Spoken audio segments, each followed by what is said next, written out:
النهارده جاي احكي لك قصه كده عن واحد كان انسان محترم وعايش. قصتنا النهارده عن وائل شاب مكافح مصري. شاب يعني الرجوله والادب والاحترام، شاب عنده نخوه وكرامه. كرامته بتنقح عليه، عارف ليه؟ كل ذنبه في الحياه ان ابوه اتجوز ست مش مصريه. كل ذنبه في الحياه ان الست دي عايشه على حسب المجتمع بتاعها. وائل مش كبير، عنده 41 سنة.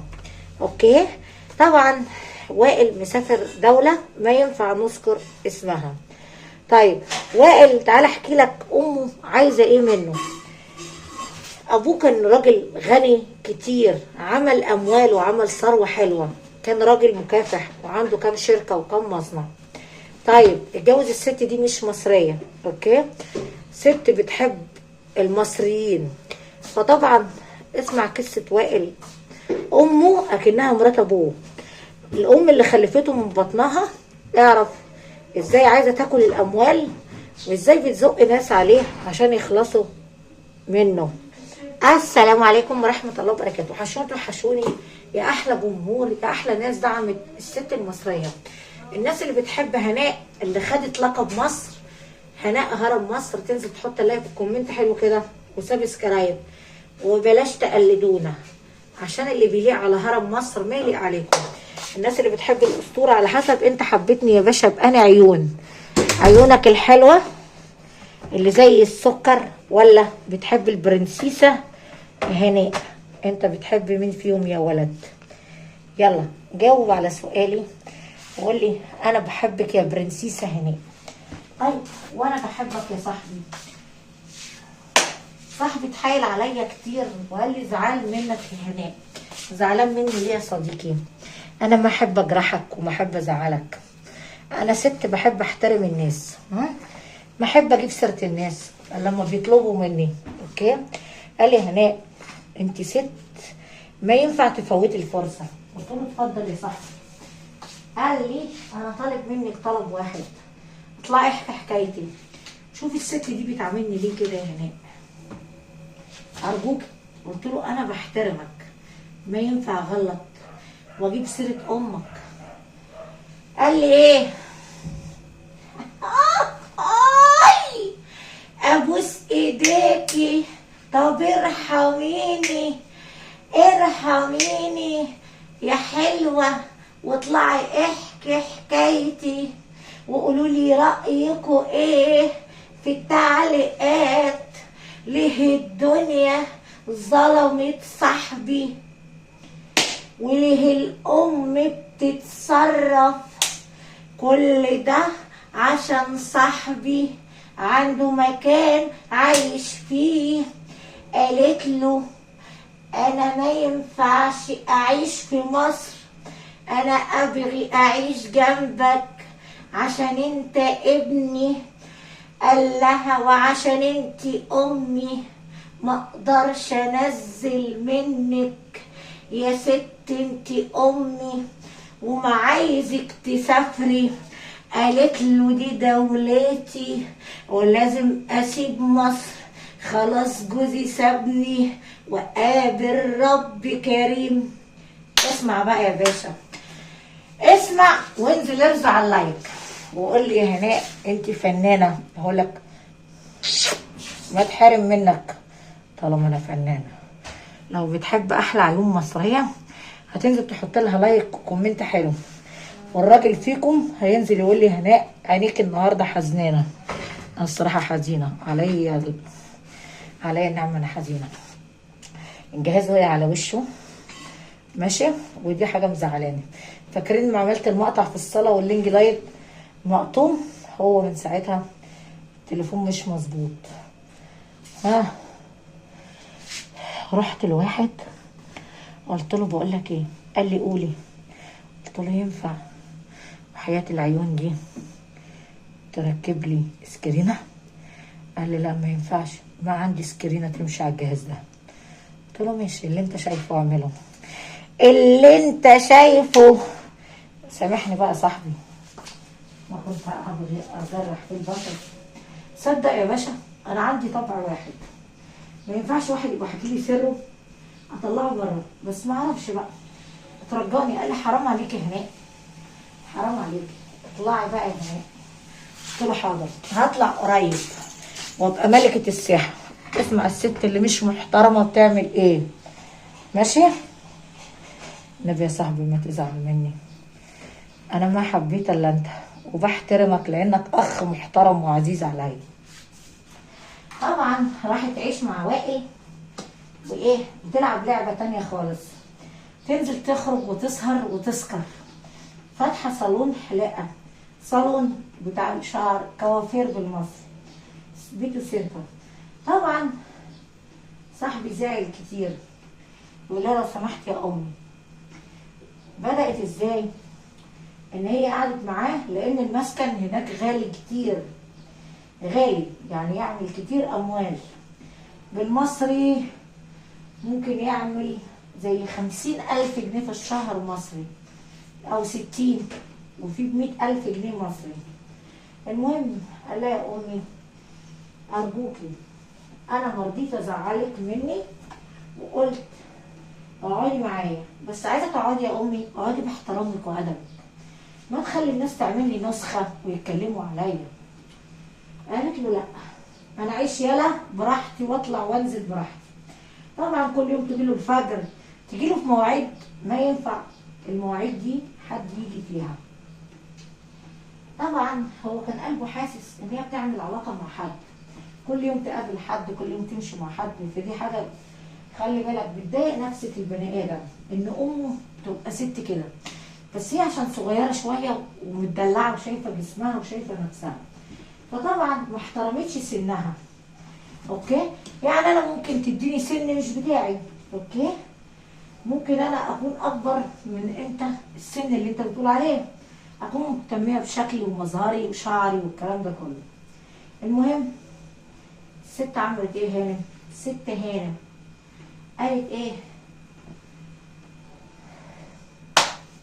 بص يا ابني انت بتروح الدوام بتاعك وانا فاضيه، اعمل ايه طب يا حبيبي؟ قال لها طب ما انت فاتحه الصالون بتاعك، ايه المشكله؟ قالت له لا انا عندي طلبات، مين اللي هينفذها لي؟ انا انثى في عز شبابي، انا اعمل ايه يا ابني؟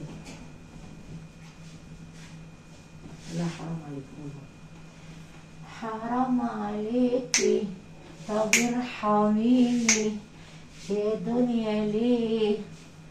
يا دنيا اختشي بقى يا دنيا، رحمة حلوة يا دنيا. بص يا عيال انا عايزة اقول حاجة قبل ما الناس، لا ده انا احط لايك دلوقتي، كل ما بنسى ارجع وافتكر وانا لسه مش عارف قلبي اللي حبك اهو. المهم بقى بقت تعمل ايه مع وائل؟ طبعا بقت تلعب على الحبلين، عايزه تقلبه. طبعا دلوقتي جه ميعاد الميراث، المحامي او محامي عشان كل واحد ياخد حقه، للاسف يعني هبشت حقه، وطبعا عرفت تستغلى يعني تقلبه وتاخد امواله، سابت له هبابه وظلمت ابنها، ها، وخدت حق اليتيم. وصلت لك الرساله؟ حق اليتيم فين؟ ضحك عليها واتجوزها بعد يا ناس ما قتل جوزها. طبعا ما عاجبه التصرفات وما عاجبه كل ده، بالاخر بتعمل معاه حركات غير لقيطه ما تنفع تتعمل خالص، حركات مش كويسه ما تليق الا واحده عايزه تتجوز واحد او تعمل معاه علاقه مش كويسه. طبعا الولد عشان مؤدب ومحترم دايما بيبعد عنها ويقول لها احترمي نفسك، عيب انت امي اللي خلفتيني من بطنك، ها عيب يا امي، عيب تظلمي، حرام عليك، انا عايز حقي. طبعا للاسف يعني ابتدت تتسند على كام واحد في الدوله عشان ما تدهوش ايه، ما تدهوش الاموال الورث يعني. وطبعا قاعده غصب عنه على قلبه وبتاكل وتشرب، كل يوم تقلبه في شويه اموال، يروح الدوام ويجي وعنده كام سياره مشغلها اوبر. وعلى كده ساعات بحس بحاجات غريبه. عارف ايه هي؟ مفيش حد في الدنيا يا صاحبي عاجبه حاله. اي والله هيك كلامك فعلا صح. فطبعا حق ربنا فين؟ حضرت له كمين، اوكي، انها زورت عقود، ماشي، ان الاب كان كاتب الحاجات باسمها. مش دي الحقيقه. الست دي كذابه، الست دي ظالمه. عارف ليه؟ لان انا عارفه القصه من اولها لاخرها. والاخر تقول له تعالى نعيش حياتنا، قال لها اعوذ بالله من الشيطان، استعيذ بالله من الشيطان. حرام عليك، حرام عليك يا ام، حرام عليكي تخشي في محارم ربنا. حرام عليكي. هو ده اللي انت بتعلمهولي؟ هي دي الست الكدوه ليا؟ قالت له ياد يلا نعيش انا وانت. سيبك انا عايشه لوحدي. قال لها عايشه لوحدك؟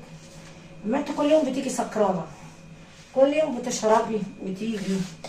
اوعي تفكري يا امي اللي انا مش عارف حاجه. تبقي غلطانه يا امي، انا عارف كل حاجه. انا عارفه اللي انت بتخرجي مع رجاله وتجيني شاربه اخر الليل، الناس تتكلم علينا تقول ايه. قالت له طز في الناس، طز في العالم، ها؟ ما تشغل بالك بالناس، تشغل بالك بيا انا. قال لها انت ست مجنونه ومختله عقليه، اكيد عايزه تخش مستشفى المجانين. قالت له وانا مش هسيبك ابدا، قاعده على قلبك. قال لها طب افرض هتجوز؟ قال لها لا، انا لو حبيت اتجوز واحده مش عايزه اشوفك، لازم اقدم اي حاجه فيكي تثبت ان انت ست مش طبيعيه. انت ست بتيجي اخر الليل، ست عايشه في محارم ربنا، وانا مصري، دم مصري، ابويا مصري، ها؟ احترمي نفسك بقى. للاسف قالت له مش هحترم نفسي يلا، ها؟ وهعمل واسوي فيك، وانا واصله، وممكن نحبسك في اي لحظه، وممكن نعمل معاك اي حاجه. عرفتوا؟ ولو ما سكتش بتهدده طبعا. خليته نايم، مضيته على كام وصل امانه على الابيض. قالت له يلا يا حلوه نزل لي على القضيه عشان نعيش انا وانت في سلام. قال لها ليه كده يا ام؟ قالت له هو كده، ما هو الاشكال اللي زيك اللي ماشيه على قال الله وقال الرسول ما تمشي معاك. انت مصري جاهل رجعي. عرفت يا حبيبي؟ ما كنت عايزه اطلع احكي القصه دي بالذات والله. وطبعا بتهدده دلوقتي انه يتنازل، يا عيني سلم امره وراح اتنازل وخدت ورثه وخدت حقه عشان مرة استغلاليه وما بتخاف ربنا. خلي بالك اللي ما بيخافش ربنا حاول تخاف منه. عارف ليه؟ لانه هو اصلا ما خافش من ربنا. اي والله هنا حاول تخاف منه. ها؟ خايفه عليك يا صاحبي، خايفه عليك تتبهدل مع العالم دي. اي والله.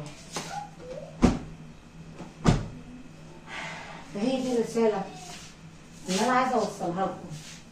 مش اي حد يهددكم. في ناس شخصيه ضعيفه، انا عن نفسي ما بحبش الشخصيه الضعيفه، بحب الراجل الضعيف. انا بحب الراجل القوي اللي بيجيب حقه بسنانه بايديه ورجليه. بحب الانسان القوي اللي ما يخاف من اي انثى او اي راجل. طول ما انت بتخاف ربنا وتتقي الله ما تخاف، واللي معاه ربنا ما بينداس ولا بينضام. اسمع كلام يا الست الفقيره يا صاحبي، انا اخاف عليك، انا بحبك وبحترمك. لو عجبتك النهارده القصه قول لي وائل يعمل ايه صاحبي؟ قول لي انت بقى الواد صاحبي ده هيعمل ايه في حياته؟ ها؟ يعمل ايه يا عيني؟ مغلوب على امره، اتهدد، ها؟ والست ما خافتش ربنا، وغير كده عايزه تخش معاه في محارم ربنا. ليه؟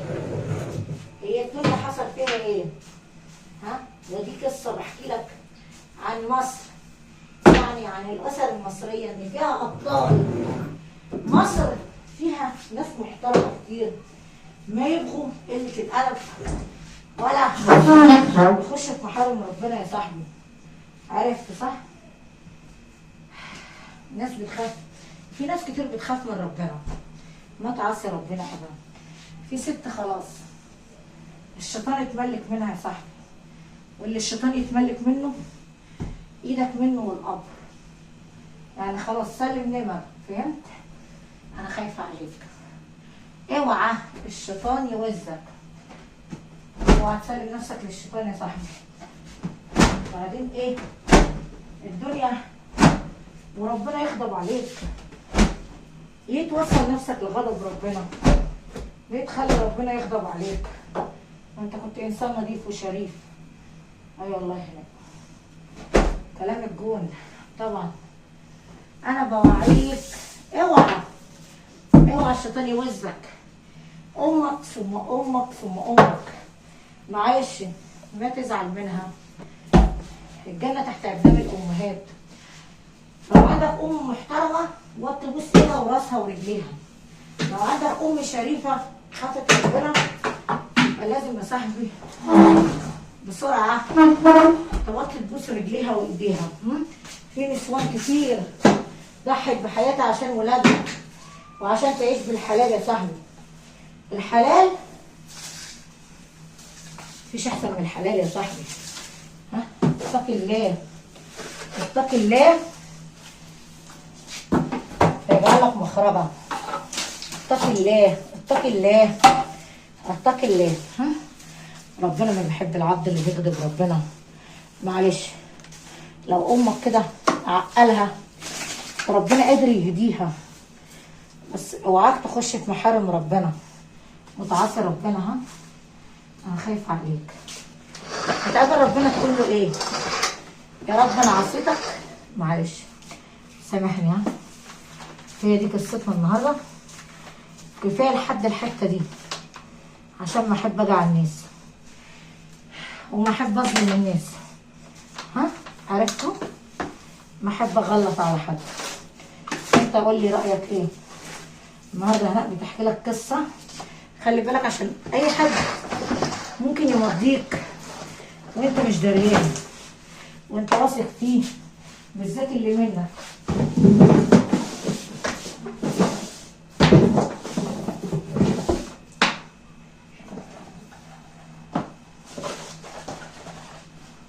اللي منك هو اللي هيجي عليك يا صاحبي. اما اللي منك يجرحك، طب قولي ايه هيفرحك بعد ما نزعل؟ اسمع كلام، اللي منك هو اللي هيجي عليك يا صاحبي. اوعى تأمن لحد، بالذات اللي منك. اللي منك هو اللي هيبيعك بأرخص ثمن، وممكن يمضيك يشربك حاجه، كوبايه شاي معايا. ما تنسى حاجه، ان انا زلمه فقيره مصريه بخاف ربنا وبتقي الله، وبنزل احكي لك مشاكل الحياه وقصص عن الحياه، عن الحياه المصريه. لو سمحت يا باشا حط لي لايك وكومنت حلو كده وسبسكرايب. لو عجبتك قصه هناء الاسطوره حط لي لايك. ما تنسى هناء هرم مصر هتزعل منك. حط لي لايك وكومنت حلو وسبسكرايب. بحبكم كتير.